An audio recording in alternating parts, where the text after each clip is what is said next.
Fed up locals in the Queensland city of Rockhampton have taken crime prevention into their own hands.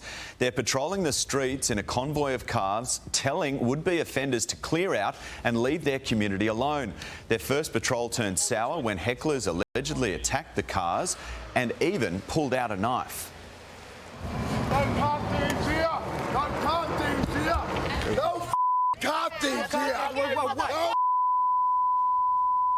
Police have advised the group to stop before someone gets hurt. For more, I'm joined by criminologist and former police officer Terry Goldsworthy. Thanks for joining us again, Terry. It's escalating, isn't it? Just give us a little understanding here. What happens if these residents come across a crime? Can they make a citizen's arrest?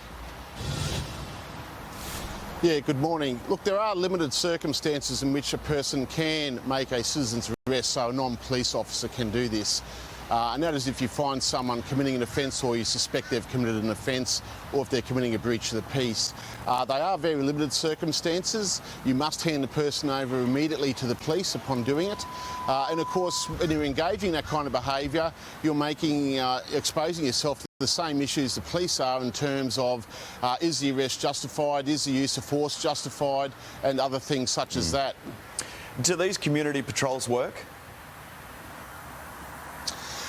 Look, I mean, we always try to involve the community in fighting crime. That's what Neighbourhood Watch is about, but they really serve a purpose in terms of intelligence for the police. We don't want to see vigilante action where we have essentially a roving second police service of untrained people who think they're out there to make arrests daily. That's not what the citizen's arrest power is for. It's to be used in emergent circumstances, not as a routine event.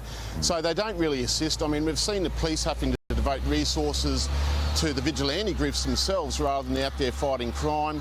You run the risk that the vigilantes could be injured in terms of confronting an offender who's armed, or as we've seen in Queensland a number of occasions now, vigilantes themselves charged with criminal offences where they've engaged in pursuits and things like that. So it really is a high-risk activity for anyone to undertake. You're better off calling 000 and getting the police out there to do what they're paid to do. Yeah, 2 charged with trespassing.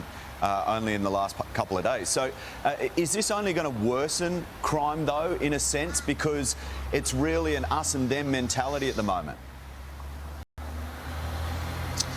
Yeah, I think it is. Look, and I can understand why people are frustrated. The last Queensland Government Crime Report, annual report, told us that youth offending had risen 14%. We've had the Premier come out and say she can't stop youth crime. Well, no one's asking her to stop youth crime.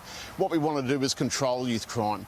And I think, one way to deal with this issue would be that the Commissioner needs to get up to Rockhampton, meet the community and tell them what she's going to do to fix this before it gets out of hand any more than it already has.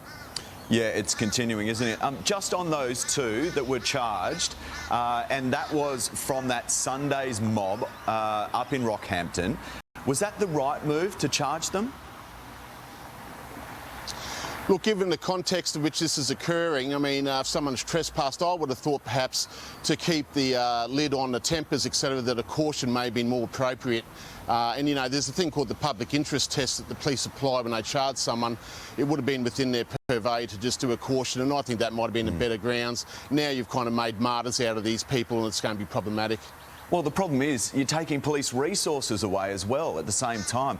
Terry, we've got to leave it there, but we'll talk about this no doubt in the coming days and weeks. Thank you.